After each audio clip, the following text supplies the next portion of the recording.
سیرت مصطفیٰ صلی اللہ علیہ وآلہ وسلم کی قسط نمبر 72 آج شروع کی جائے گی۔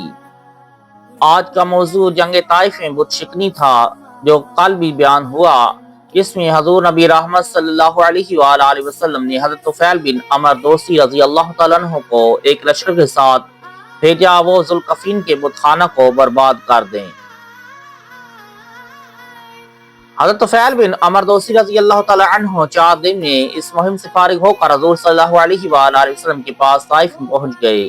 یہ ذوالقفین سے قلعہ توڑنے کے آلات منجنیق وغیرہ بھی لائے تھے، چنانچہ اسلام میں سب سے پہلی یہی منجنیق ہے جو طائف کا قلعہ توڑنے کے لیے لائی گئی۔ مگر کفار کی فوجوں نے تیر اندازی کے ساتھ ساتھ گرم لوہے کی سلاخیں پھینکنی شروع کر دیں، اس وجہ سے قلعہ توڑنے میں کامیابی نہ ہو سکی۔ اس طرح حضور صلی اللہ علیہ وآلہ وسلم نے حضرت علی رضی اللہ تعالی عنہ کو بھیجا کہ طائف کے اطراف میں جو جا بجا ثقیف کے بت خانے ہیں ان سب کو منہدم کر دیں، چنانچہ آپ نے ان سب بتوں اور بت خانوں کو توڑ کر مسمار و برباد کر دیا۔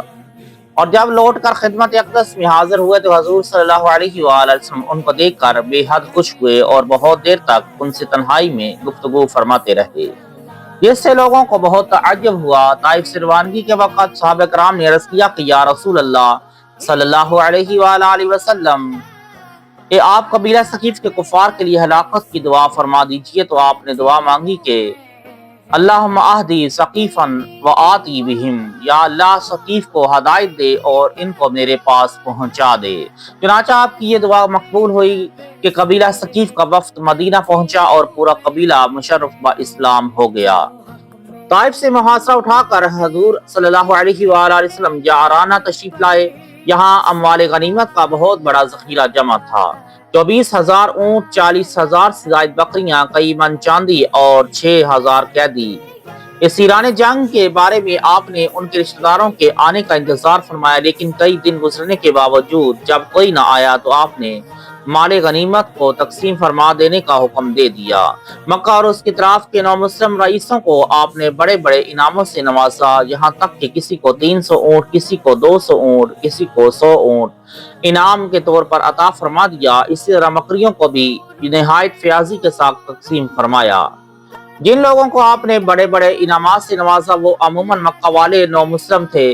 اس میں بعض تو نوجوان انصاریوں نے کہا کہ رسول اللہ صلی اللہ علیہ وآلہ وسلم قریش کو اس قدر عطا فرما رہے ہیں اور ہم لوگوں کا کچھ خیال بھی نہیں فرما رہے ہیں، حالانکہ ہماری تلواروں سے خون ٹپک رہا ہے۔ اور انصار کے کچھ نوجوانوں نے آپس میں یہ بھی کہا اور اپنی دل چکنی کا اظہار کیا کہ جب شدید جنگ کا موقع ہوتا ہے تو ہم انصاریوں کو پکارا جاتا ہے اور غنیمت دوسرے لوگوں کو دی جا رہی ہے۔ آپ نے جب یہ چرچا سنا تو تمام انصاریوں کو ایک خیمہ میں جمع فرمایا اور ان سے ارشاد فرمایا کہ اے انصار، کیا تم لوگوں نے ایسا کہا ہے؟ لوگوں نے عرض کیا کہ یا رسول اللہ صلی اللہ علیہ وآلہ وسلم، ہمارے سرداروں میں سے کسی نے بھی کچھ نہیں کہا، ہاں چند نئی عمر کے لڑکوں نے ضرور کچھ کہہ دیا ہے۔ حضور صلی اللہ علیہ وآلہ وسلم نے انصار کو مخاطب فرما کر ارشاد فرمایا کہ کیا یہ سچ نہیں ہے کہ تم پہلے گمراہ تھے؟ میرے ذریعے اللہ تعالیٰ نے تم کو ہدایت دی، تم متفرق اور پراگندہ تھے۔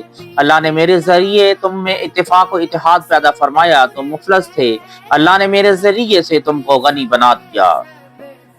حضور صلی اللہ علیہ وآلہ وسلم فرماتے ہیں اور انصار آپ کی ہر جملہ کو سن کر یہ کہتے جاتے تھے کہ اللہ اور اس کا رسول ہم پر بہت بڑا احسان ہے۔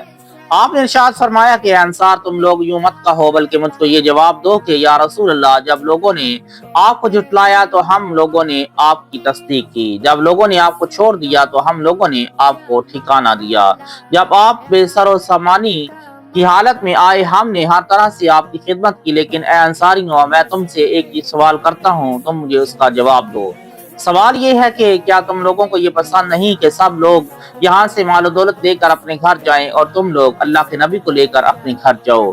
اللہ کی قسم، تم لوگ جس چیز کو لے کر اپنے گھر جاؤ گے وہ اس مال و دولت سے بہت بڑھ کر ہے جس کو وہ لوگ لے کر اپنے گھر جائیں گے۔ یہ سن کر انصار بے اختیار چیخ پڑے کہ یا رسول اللہ صلی اللہ علیہ وآلہ وسلم، ہم اس پر راضی ہیں، ہم کو اللہ سے صرف اللہ کا رسول چاہیے۔ اور اکثر انصار کا تو یہ حال ہو گیا کہ وہ روتے روتے بے قرار ہو گئے اور آنسوؤں سے ان کی داڑیاں تر ہو گئیں۔ پھر آپ نے انصار کو سمجھایا کہ مکہ کے لوگ